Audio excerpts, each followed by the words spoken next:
Johnston, and my name is Heather Choate. Mark, how are you doing? I'm well, actually, we were just talking. I'm a little bit tired today. I did get up with the kids, but other than that, I'm doing all right. Yeah, we were just laughing because I looked at the camera. I was like, I look tired. I am tired.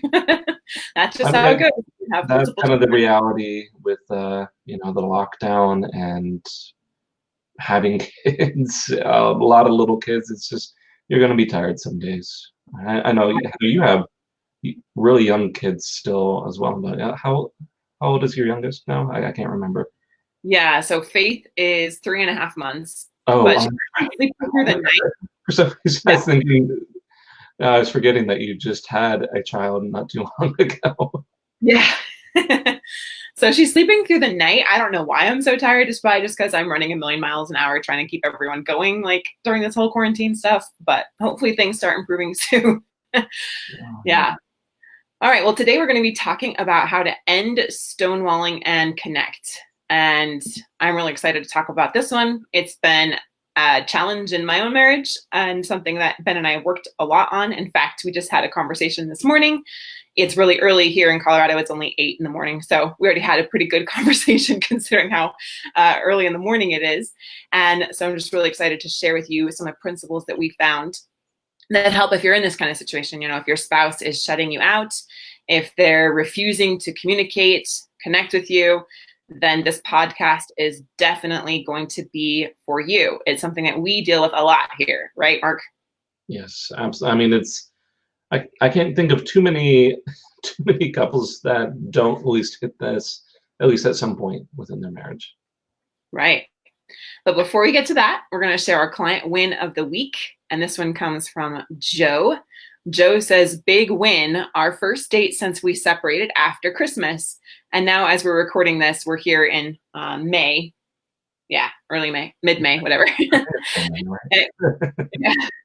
And he says, it was a win. I still have a long way to rebuild her trust, but I'm working the program, trying to be patient. It's hard when physical touch is my love language. And I would agree, absolutely. And make some changes to me as well as the relationship. So huge win there to be able to go on your first date since you separated in Christmas, after Christmas, not in Christmas. Oh my goodness. Hopefully I can be somewhat articulate today with my sleep deprivation. All right. So anyway, huge win. Joe, keep up the good work. And yeah, just keep going through the program. And something about you mentioned there with, physical touch being your love language. Sometimes we see that we have to give a little more at the beginning of restoring a relationship and put our own needs on the back burner while still trying to get your own needs met as much as you can, right? But if physical touch with your partner is like your love language, sometimes you have to wait a while for that to be brought back into balance. So just keep being consistent and staying with the process. We just interviewed Scott a few weeks ago, and he was sharing how he went through that himself. And so, that's a great podcast if you haven't had a chance to listen to that one. All right, so let's just jump right in. So Mark, we always want to get clarity on what things are so that we're talking about the same thing, right? Because oftentimes in relationships, we might have different interpretations of what different words mean or different meanings. So let's get clarity right off the bat on what stonewalling actually is, according to us. Yeah, so stonewalling is really a pattern of communication where someone is refusing to speak or give far less interaction than would be expected. Now, this is different than not having a talkative spouse. This I would say that stonewalling is much more. It's almost purposeful. Like you can tell, like the person is trying not to give too many answers or not opening up very much. This might look like, as some examples here. You might be actually trying to talk about a specific problem that's difficult, and you can see your partner is, not wanting to give the answers. They're saying, they might say, I don't want to talk about that, or they might, just give very brief one-word answers. Once again, this is even still a little bit different than, a partner who's just simply shutting down, is uncomfortable. But it can look very similar. Other examples, you might be trying to talk to your spouse and they just give you simple one-word answers. You might ask them how their day is going, and they say fine, or it's okay. A lot of times, when you get those very brief answers, you can tell something's off. Usually with that tone, that harsh tone, or maybe even that dejected kind of defeated tone. But you can tell that something is off, that they're not likely to communicate, especially if you're paying attention to something like this.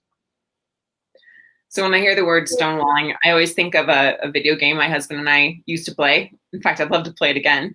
Just got to find some time, I guess, make it a priority. But where you put up, it's like a medieval game, right? Where you build your castle and your fortresses. And the best defense that you can build is a stone wall, right? And then when your partner, the person that you're playing, has a stone wall built, it's so challenging to get through. You have to bring your catapults and try to knock down this massive stone wall. And I think about that, like emotionally, sometimes it feels like this stone wall is so strong, it can't come down. Like, I don't know what to do. I can't get through it. I'm bringing all my weapons and they're not getting through. Not like we're fighting in our marriage. That's not what we're condoning, but I'm trying to use an analogy here. But, just like, how do I get through to this person? How do I break down this massive stone wall, right? Stonewalling. And so... Yeah. What you said is important here. You're right. It's this huge problem. Respected within our circles is, of course, John Gottman. John Gottman talks about how stonewalling is one of those 4 horsemen of divorce, one of the things that will very, very likely cause a big breach in the relationship if it's not taken care of. And it can seem really daunting at times. Right. And we actually got this as a request from members of our Thriving Marriage Facebook group. I had reached out to you guys and asked what you wanted to hear about. We've kind of addressed in a couple different angles with like how to overcome emotional distancing and stuff like that. So how is emotional distancing different than stonewalling? Because a lot of people are asking for help with this exact issue. So we want to make sure that we give like the solutions to what people are actually experiencing right now. I almost feel like emotional distancing, there's a slight difference in that it's less active resistance, and it's more like apathy. It's more of like a natural pulling away. Like, I don't care to engage with this other person. And stonewalling feels very much like, okay, there's this active defense up. Like, whereas emotional distancing, if there's some interest, if there's something nice going on, there might be some chance of, some reconnection there. But this is like, I'm putting up my defenses, I'm putting up my walls in order to protect myself. It's very much how I see stonewalling.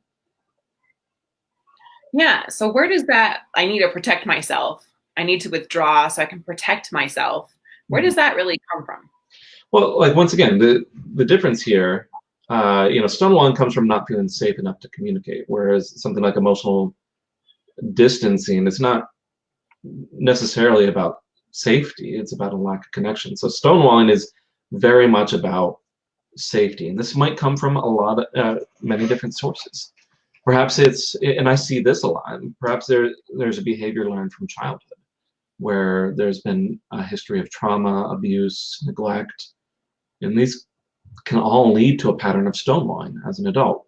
What happens there is the individual learns certain lessons. They say, if I open up, if I express myself, if I say things that maybe are not in line with what the other person is saying, I'm going to get shut down, or it's going to be painful, it's going to be shaming, something as bad is going to happen.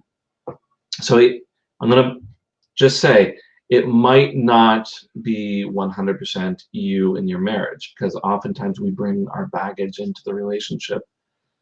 But perhaps it is. Perhaps it is learned from something within the relationship, feeling that what will be said won't be considered or respected.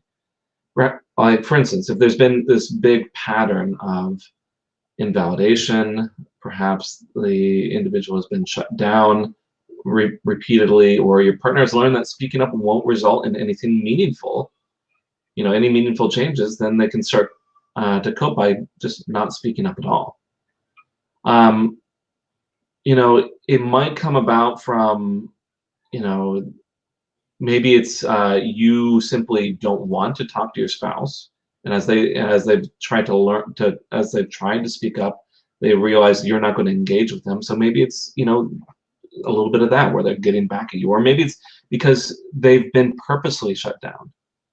Uh, Essentially, though, what this boils down to, the different avenues that this can come from, is there's a lesson learned that it becomes easier or simply less painful just to be quiet or to give very brief answers rather than speak up and be disappointed. It's coming from a sense of not feeling regarded, not feeling heard, not feeling respected. I'm going to add to this, and sometimes it's not even a conscious behavior. It's not even a conscious like coping mechanism, right? When you talked about how it could come from early childhood through maybe trauma or abuse, or just that feeling like I put myself out there and it wasn't a good experience, so I need to protect myself, and it's better for me to be quiet. It's better for me to put up walls around myself to protect myself. That may not even be a conscious thing that you or your partner are doing if it comes from so far back. It may just be the subconscious protective mechanism that's coming up. And so that can be really challenging when you're not even really aware that that's what's going on. So I'm just going to kind of bring it home a little bit, right? And use my own marriage as an example here. This was definitely part of Ben, my husband's coping mechanism. And I was completely opposite. My upbringing was that we acted like, pretended like everything was perfect. But then, of course, throughout the normal course of life, and my family's really, really wonderful. Like, it was a good childhood and everything, but we definitely had some less than healthy behaviors where we would eventually hurt someone, right? Someone would say or do something, but instead of addressing it, we would just kind of brush it under the rug, but then it would like boil up inside all of us. I don't know if it's our personalities or just the learned behavior. It's probably a combination of both as I'm older and I can reflect on these things. And then it would be, we get to the point where there's so much tension, it would explode into a very volatile, like super hurtful, angry situation where more damage was done. And then yet still after that big explosion, there wasn't really a lot of resolution. It would just go back to kind of sweeping things under the rug and pretending like everything was fine. Okay, so that's just a quick encapsulation of the way I thought you were supposed to handle problems, because that's all that was really modeled for me, was that when you're really upset, you just get it out there, and it's ugly and it's mean, but then you can kind of go back to somewhat normal life after that. And so, take my background and the way that I thought you handled problems and emotions, and then Ben's background and how he thought you handled problems and emotions, we're kind of on polar opposite ends there. And it created a lot of challenges for us in our early married years. We've been married now 14 years, and we've come a long way learning how to overcome those patterns.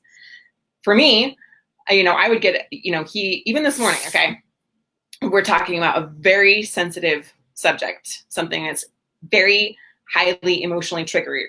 There's a lot of emotions around it, and it could be very, very challenging to handle those kind of conversations, right? So in his mind, the way to do it is to be very careful with it, take a lot of time to talk about it, have a lot of space in between talking about things. And my reaction, my response is that, no, we got to get this out. We got to talk through it. We got to get over this hard part so that then we can get to the peaceful part, right? And so going through that, every time he would try to pull away when I wanted to engage to try to get resolution, it was terrifying to me. I felt so insecure because I was like, what is he doing? This isn't how you play the game. Right? This isn't how you play the game. Like, he's not engaging with me, so I must be doing something really wrong. And he was really hurt because he's like, that's not how you play the game. We don't explode at each other and make this huge, volatile experience for everyone. We take our time with things, and if it's not safe, we disengage until it is safe again. So now coming to understand that it is really about that safety for Ben, like Mark, you mentioned here, is that he doesn't feel it's safe to communicate. And I was creating a situation where it truly wasn't safe to communicate, and it wasn't healthy or productive to communicate in that way. We really had to work through that to understand how to slow down and listen. And we're going to go into like what to do about it. But I just wanted to say, like, raise my hand. I'm the first one I've gone through Yeah. this, and I, Ben's side and I've been on my side, and I can see how it's frustrating for both partners for sure. And it's terrifying and it's really, really challenging. I want to add my experience into this as well, because I'm going to be,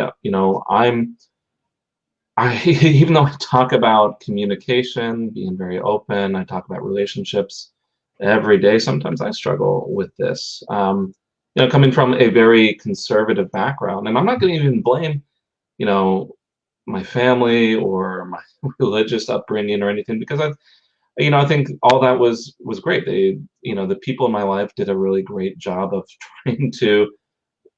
trying to give me a really good upbringing.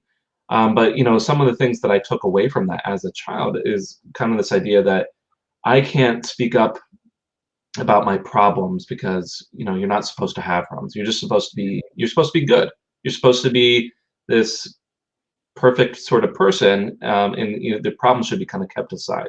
So when I got married and there were issues that needed to be brought up, I noticed like these were really heavy conversations to me, and I would get really quiet, because I felt so uncomfortable. For me, it wasn't necessarily about explosiveness or anger. When I had to discuss my own faults, I would feel an immense amount of guilt or shame, and situations like that, it felt too unsafe to open up. Now, Jen and I have learned over the years to I've had to learn to push past that a bit myself, and my wife Jen has had to learn to be very supportive and loving, um, you know, in these discussions as well. And we've created a nice good balance. But I like your example, Heather. I mean, it's kind of giving one route how there could be stonewalling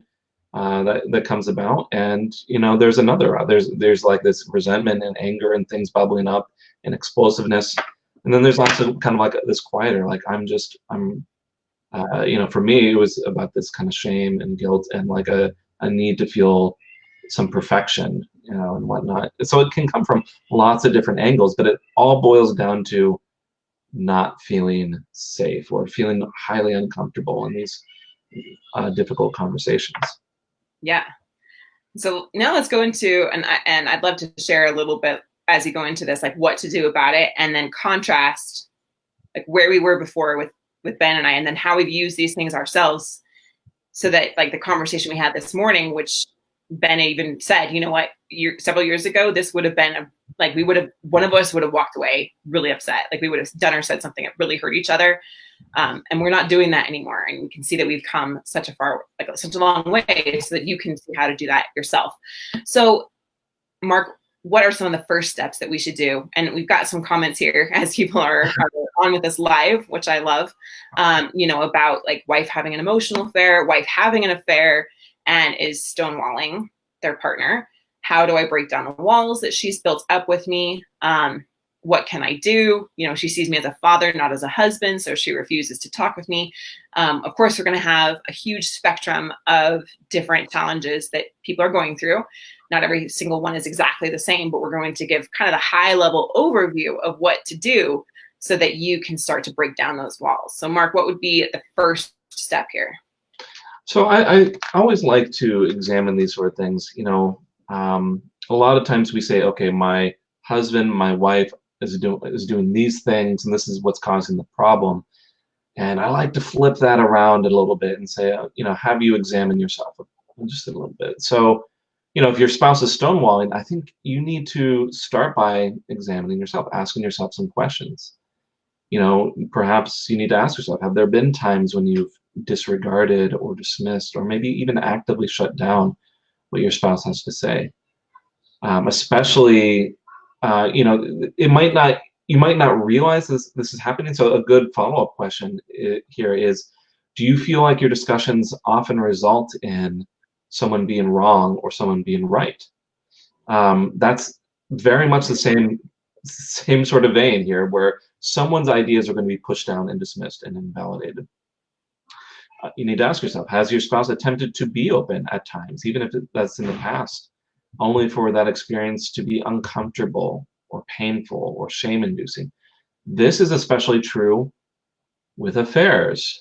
If you're coming at your spouse and saying, you're having an affair, how could you possibly do this? How could you do this to me? How could you do this to our kids? And you notice that they're not talking with you. Well, it's, yes, you need to address the affair, but, in terms of addressing the stonewalling, a lot of that shame and guilt and discomfort is pushing those conversations down. And certainly, this is beyond the what we're going to be able to discuss today, having that balance of accountability and support and love and whatnot. But what I'm going to say, just for addressing stonewalling, is a lot of that shame and discomfort is going to create stonewalling. Do your discussions result in fights or arguments? Heather, you were just talking about this, and if you're having frequent fights or arguments, just trying to discuss what's going on between the two of you, that will create stonewalling. In terms of examining yourself, you might need to ask yourself, because you might say, okay, I'm doing nothing wrong. But if your spouse has really deep, open, or trusting relationships elsewhere, but they are not able to be open with you, it's a big red flag here that says, maybe I need to examine a little bit more closely what I'm doing, how I'm approaching our conversations, how I'm, accepting of my spouse. Because if they're able to have these relationships elsewhere but not with you, there's probably some sort of pattern going on between the two of you. The other thing is this, kind of relationship of a pursuer and an avoider. And you're going to hear my kids screaming in the background here, possibly. But anyways, there's pursuer-avoider sort of relationship. And so is your spouse really sought out space only for you to be pushing and pursuing to the extent where they shut down? Mm-hmm. Once again, that is a result of them having an opinion, trying to make some choices, trying to express themselves, only for that to be dismissed. If you're asking these questions and you're saying to yourself, I guess I am doing some of these things, well, you're going to need to rethink some of your strategies then. This is just the beginning. We're going to get into a lot more, but it looks like you want to say something, Heather. I'm just saying, my goodness, I wish I had these questions 14 years ago. I feel like I could have had so much more awareness of what I was doing. Like I mentioned earlier, for me, it wasn't even like a conscious thing. It was just that this is how I react to emotional challenges and relationship challenges. This is the pattern that I've seen my whole life. Didn't even know it was a pattern. Honestly, like we just grow up with our own perspective, right? We call it a paradigm. We see the world one way and we think everyone else sees it that way. And so I think that if we really Mark just like nailed it with these questions and went through them pretty quickly. But if you can go back and really listen to each and every single one of these questions, you can realize, oh, wow, this is for me, like this is the one I could have answered. I am pursuing him when he's wanting space and I'm denying him that space, which is then causing him to want more space, right? It's creating that pushing that's only pushing him further away. And you can go through whatever the situation is for you. And I can almost guarantee there's going to be one of them that you're like, oh, that's it. That's where I'm kind of contributing to this. It's so crucial that we have that awareness and that we recognize the patterns in us and the patterns in our spouse, and then give grace for both sides. Because like I said, I didn't realize that wasn't normal. I thought that was normal. That's just what you do. And so it took a lot to realize, okay, yeah, I never really liked that growing up, and I would like to learn a new pattern, and I don't like it now. So what else could we do about this, right? Mm-hmm. And to give my husband some grace, like that's the pattern that he grew up with. And in fact, it's still part of his processing. Like he processes emotions different than I do. He needs more space. And I've even asked him about that because I want to understand, which we'll go into, I'm sure. I can feel it coming.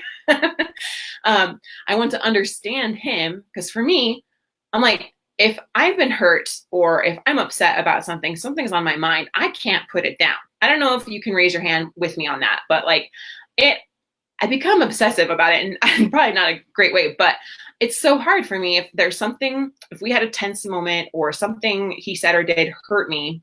And like I said this morning, we were talking about something super sensitive for both of us. And so it's very easy to become hurt. Then I have a hard time putting it down. And so my coping is that I need to talk it out and work through it so that then we can resolve it. And his is I don't want to do or say the wrong thing, because I honestly think he has a little more emotional intelligence than I do. I'm just being really honest. I think he does. And that's okay. But he's like, I don't want to do or say the wrong thing when I'm upset, when I'm angry, when I'm hurt. So I need time to process through my emotions and then come back to this when I know I can do it in a way that I'm going to feel good about. But on the other side, that maybe a little less healthy side for him is that sometimes he just wants to brush it under the rug and move on. Right. And so now knowing where he's coming from, I can have that perspective and give him some grace, knowing that's what he needs to do. And he's doing it for him and he's doing it for me. He actually wants the good for us when he's doing it in the healthy way, right? And I also want the good for us because I'm wanting to resolve the problem, but I need to give him that space. So, no, you're bringing up a really good point here. So a lot of your theme here was you're talking about actually having some understanding, some empathy for where Ben is coming from. Now, I find this interesting because you started off, you were talking about how you started off your relationship with him thinking, okay, this is how things are, which is even further interesting because I mean, you and Ben come from generally very similar backgrounds, as I understand it. And so we would assume, okay, I come from a similar background. This is how things are. But even if you are of the same race, of the same culture, of the same religion, yeah. family dynamics can make a huge difference in how in what your values are and how you approach different situations.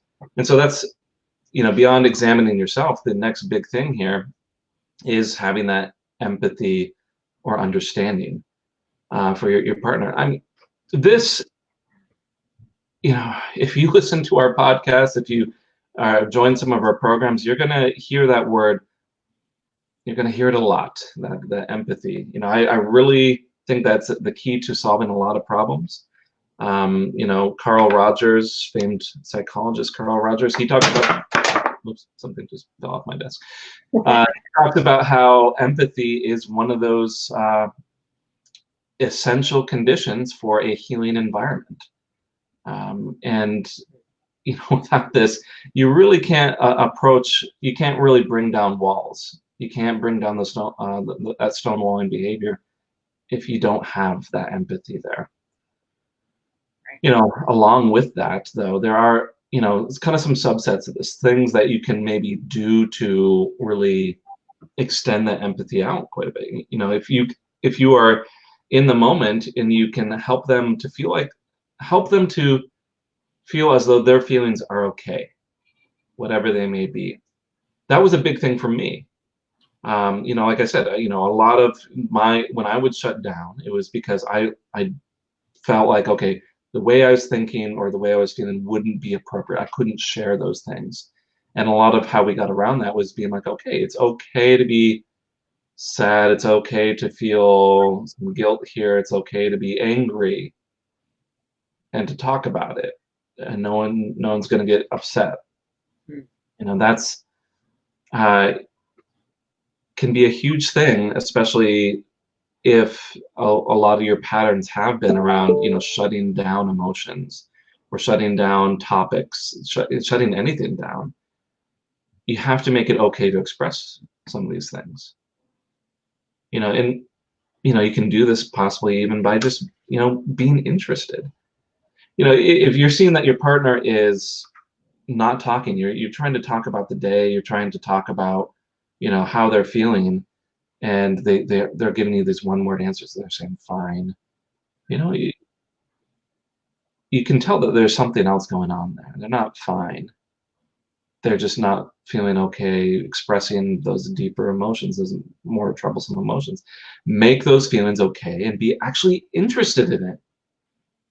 I do this all the time with my wife Jen. I can see there's these moments where I can see she's in the kitchen and she's scrubbing some dishes, and I'm like, okay, something's going on here, and I'm like, hey, what's going on? She's like, I'm fine, everything's fine. She'll say to me, and I'm like, okay.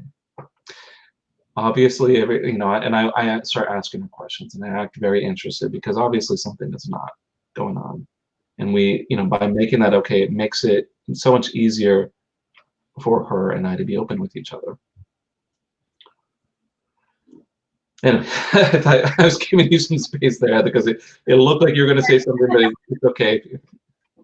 No, I was actually reading a comment, a really good question, and I was waiting for you to finish so we could bring it home to this one. Yeah. So we're hearing a couple things, and maybe you're listening, or sorry, as you're listening to this, you're thinking or feeling this way as well. I've changed a lot the way that I think and react to situations. I've become more calm and respectful of her decisions. But again, she refuses to end the other relationship. And then a little bit like here, like I'm still calm. I become more calm and trying to give her space, but she pushes the divorce card harder. How can I subtly show safety without pushing and getting her to start talking about the relationship? Maybe I need to let her know how she feels is okay. Then, so far, I've only tried to guess how she feels. So let's walk through this a little bit and how we can show that empathy, make their feelings okay, whatever they are. There's a little bit of a theme here, like whatever it is, make it okay, right? Be interested in what they have to say, no matter what it is. And then let them have some space. So, Mark, how would we walk through that? Yeah, so this is, of course, we've been talking about stonewalling as if the stonewalling is an isolated problem, as if there's nothing else going on. But certainly, yeah. Oh, there's so many cogs, so many pieces to this sort of machine here, that is a relationship, and they all kind of affect each other. So, certainly when someone is bringing up something like divorce, you're trying to give them some space, and this is when that idea of divorce comes up. When you're trying to make things safe, and that's when the idea of divorce comes up. But yes, they're feeling more open to express themselves. And so, what's on their mind, they're saying, okay, I need to get away. You've actually gotten around a bit that stonewall. It's just not the topic that you want to hear. That's what it sounds like. And there's going to have to be other approaches for something like that. But certainly this does apply to some of these stonewalling behaviors, and it applies to, if you get through the stonewall and they bring up something difficult, you still need to hear that out. And you still, I would use that opportunity of openness to dig deeper. Frequently, what we will tell our clients is, okay, we push them towards creating some common goals. So if you say, okay, I want to make things safe, I'm going to back off, and they say, okay, I want divorce. Okay, this is a great opportunity to explore that desire quite a bit deeper. Because I've said this many times, divorce is not an end goal. It's not, you don't get up in the morning and say, you know what, I'm going to work towards being divorced because that's a great thing. They might be saying that on the surface, but really most of the time they're saying they want divorce because of what it can afford them. So what I'm going to say is, if this is happening, use that opportunity of openness to dig deeper and actually identify what are their goals. Why would they even want this? What are they hoping to achieve? What are they hoping to escape? That's going to give you a much better idea of the directions that you can go in. So once you get around this wall, that's not the end. There's so many other things if you get past this wall. And we couldn't hope to cover all the different topics once you get around a wall like that today. But certainly, the general advice is, okay, dig a little bit deeper now that they're being more open. I like this. Okay, so let's bring it back to my battlefield example, right? All right, so make sure I'm understanding this correctly, Mark.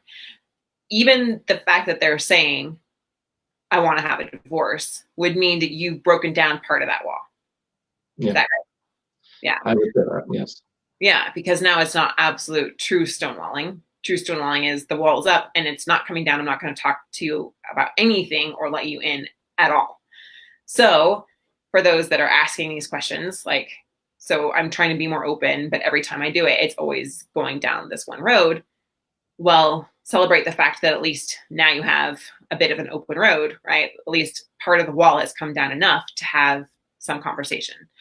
And yeah, I'm sorry to interrupt you, but I want to point out, if they keep going down that road, it means that road hasn't been addressed sufficiently enough.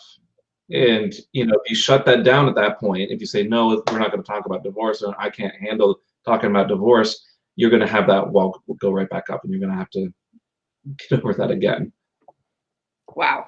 Yeah, that is so helpful, especially going through that, right? Yeah. All right. So then making their feelings okay, whatever they may be, and interested in what they say, no matter what it is. You mentioned like when they're going to say something, it's just not what you want to hear. So how do you help our clients when it's not what they want to hear, still keep things open? Because for me, when I hear something I don't want to hear, something that's painful for me, I want to put the stone wall up in return, right? And then we're just met with one stone wall facing a stone wall, Yeah. and that's nothing, right? So how do we emotionally, from like an emotional mindset perspective of the person that's trying to get the walls to come down, kind of handle those things that we don't want to hear, right? And kind of handle those things that are really, really painful and still, I don't know, not get into our own defense mechanisms. Does that make sense? I think I'm going to go back to Carl Rogers again, who was talking about conditions for healing, who talked about empathy. One of those other conditions is he talks about unconditional positive regard, meaning, no matter what is going on, you're viewing the other person as though they are coming from a reasonable place. They're coming from a logical place. They're coming from even possibly a positive place. The reason why I mention this is, you hear something hard and you hear something difficult, you kind of put your own attention back on yourself. I'm now hurt, and I'm going to put these walls up. And if you're going to get around this, you have to have some understanding about how your partner came to this position. If your spouse is saying, I want a divorce, and you say, oh, that hurts, I'm not going to talk about it, and you back off, you're not going to get anywhere. But if you say, I wonder how my wife came to this point where she is considering a divorce. She must have been hurt very much herself here. She must have gone through a whole lot. She must have endured a lot of hardship over some time to come to this position, because this can't be easy for her.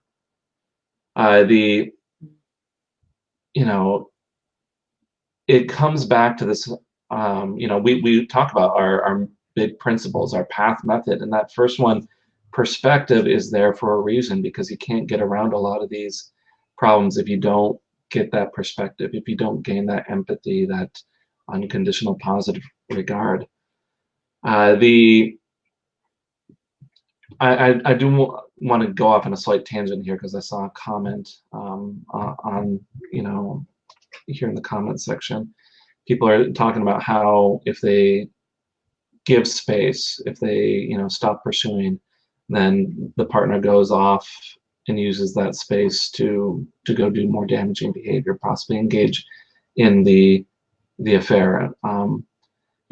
Just backing off doesn't necessarily solve problems either. You just get into this, you have this big divide between the two of you.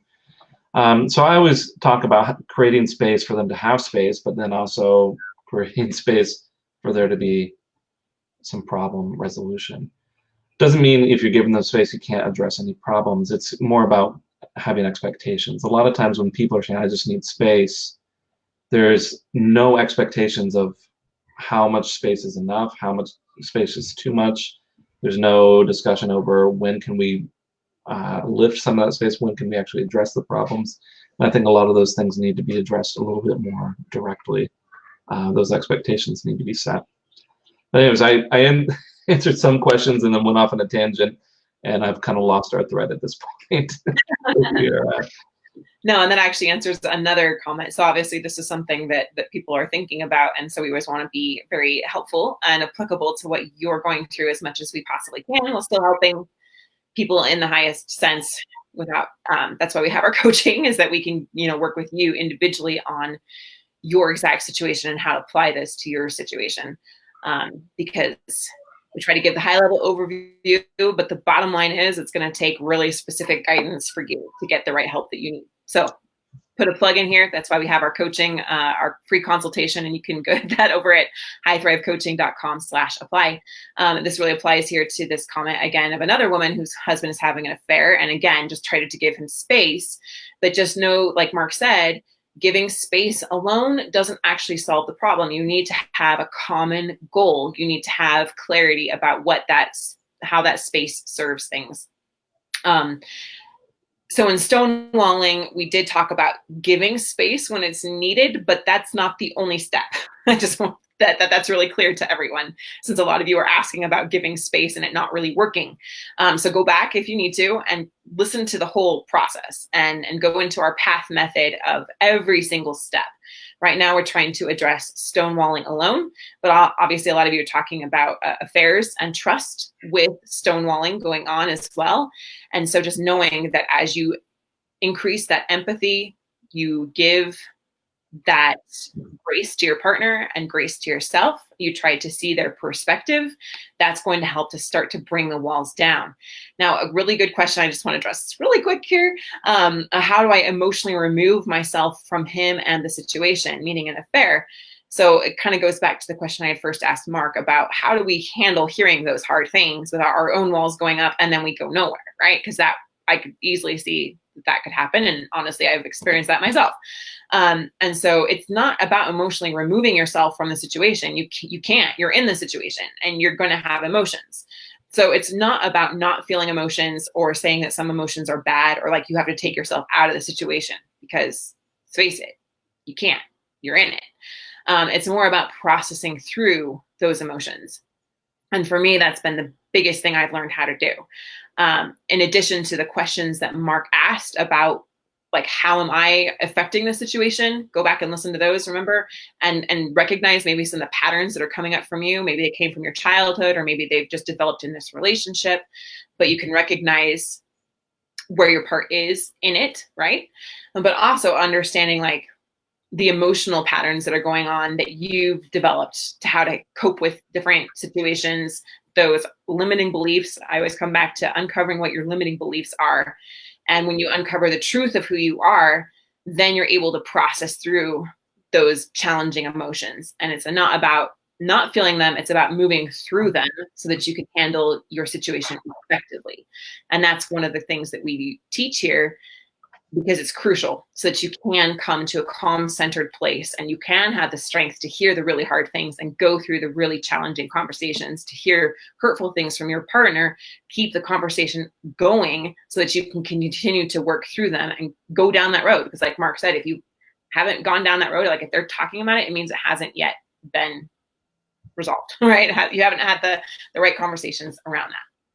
So now, I'm not going to answer this last one, but I do want to address it because this was not even a direction that I considered when I put the outline here together. You know, we have a comment here about someone who is the one that stonewalls, and I would say the solutions on that end are very different than if your spouse is stonewalling.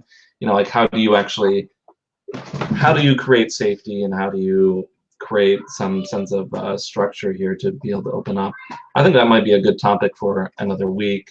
So I don't think we have the time to cover that today, but I'm glad that the question was asked. Yeah, I'm glad too. And we kind of alluded to that. I mentioned that Ben is the one that does that, and I've strived to understand where he's coming from. If you just go back to the main principles of the path method, though, and you strive to have that perspective for why she's the one that comes guns a-blazing, I like that. I could totally relate to that. And you can understand maybe where she's coming from and have some empathy for her. then that's going to help her to kind of simmer down and be like, I feel heard. I feel understood. When Ben gives me that gift of understanding and he recognizes, okay, wow, I can see, Heather, you're really upset about this.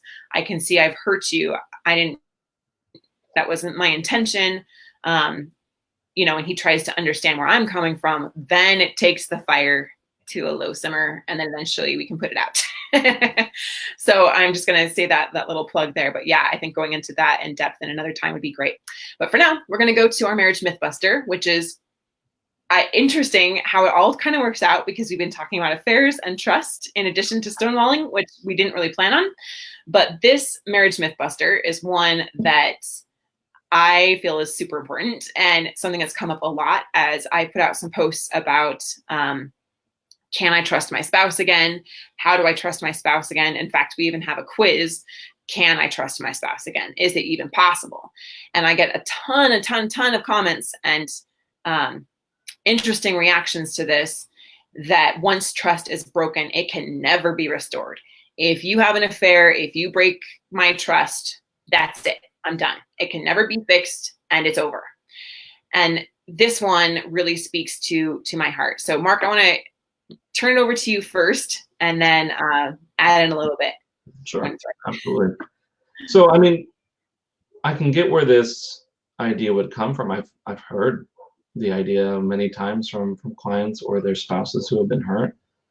The idea that trust can't be restored, I find it interesting, you know, and it likely comes from a sharp contrast between where trust perhaps was before there was a breach and how things feel afterward. You know, when you have that sharp contrast and you're in that moment and it feels so painful, and you feel like there isn't any trust in that moment, it can seem like, okay, there isn't any solution. There isn't anything to be done.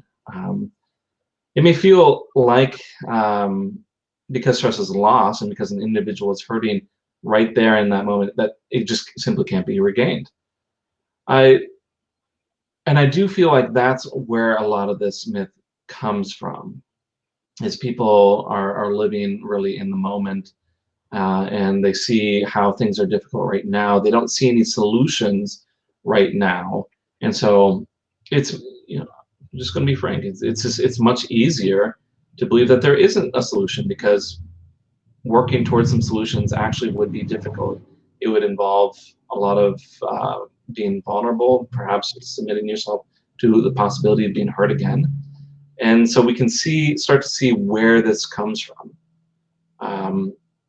You know, it's especially if there are still ongoing breaches of trust. For instance, you know, and quite frequently when we are dealing with affairs, I'll see these cycles where they say, the offending partner says, okay, I'm ending the affair, please trust me. Only for a little bit down the road for there to be another breach in trust, and the affair has in fact continued. And so the partner gets into this mode where they say, okay, if I extend trust again, I will be hurt. And so this idea that it can't be restored comes about. Well, other times the idea comes about from saying, okay, well, only time could really build up trust, and I just don't want to put in that time. And while time together certainly makes it easier to rebuild trust, this is really only the case when specific actions are taken to build that trust over time. What I'm getting at is most people come to this conclusion because they don't have the tools, they don't know how to rebuild trust, because simply they felt like their trust was built naturally, when we really break down their actions, there's actually some formulas here that actually build up trust. And I want everyone to think back to when you first met your partner, your husband, your wife, whoever. I imagine, you know, it probably felt really good, but there might not have been a lot of commitment or trust in that relationship. You probably wouldn't have gone on a first date and said, okay, why don't we open up a bank account together? Why don't we tell each other all our deepest, darkest secrets? Probably wasn't the case. If you ever, you know, end up in a dating situation again, you're on a first date and someone is suggesting that, that should be a huge red flag. You should be running from that situation. So anyways, we say, okay, well, it took time to build up trust, but really what happened was certain things were going on to build up that trust. You started extending out your vulnerability a little bit. You gave them a little bit of extra information. You revealed yourself a little bit more, and it was made to be acceptable. It was not only acceptable, but it was rewarding. You were rewarding for opening up, and then trust increases a little bit. Hey, if I can open up a little bit, maybe I can open up a little bit more and a little bit more. Now, that same cycle is needed in rebuilding trust, but we also need some other things to put some patches on this, essentially.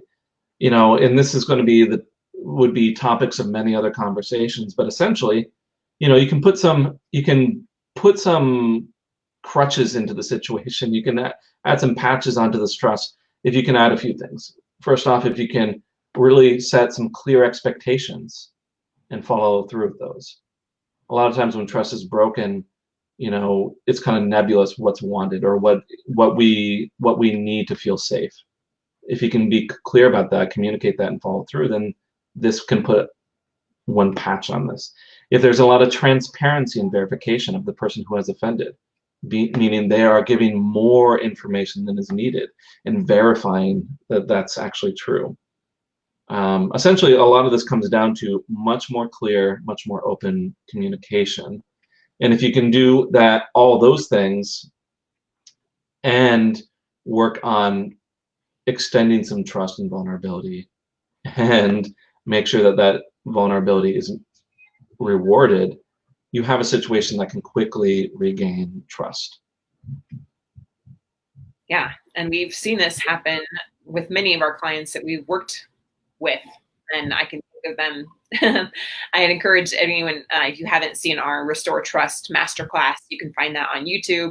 I'll put the link here in the Thriving Marriage, and going through different examples of how real couples have been able to restore trust by going through this process. And they do use those, like, quote unquote crutches, like Mark said, for a little while, as needed to restore the trust, especially in the case of affairs and infidelity. But even with trust with money issues, I mean, we've seen trust with kids, trust with alcoholism, trust with so many different things. Promises broken, right? And so how do you restore that? So I'd really encourage you to listen to our full, we've done workshops on ending affairs and restoring trust, and we have a lot of content out there as well, even on, like I said, on YouTube and here in the podcast. So if you're wondering if trust can be restored, yes. And some people would say it's easier to say, well, it can't be restored.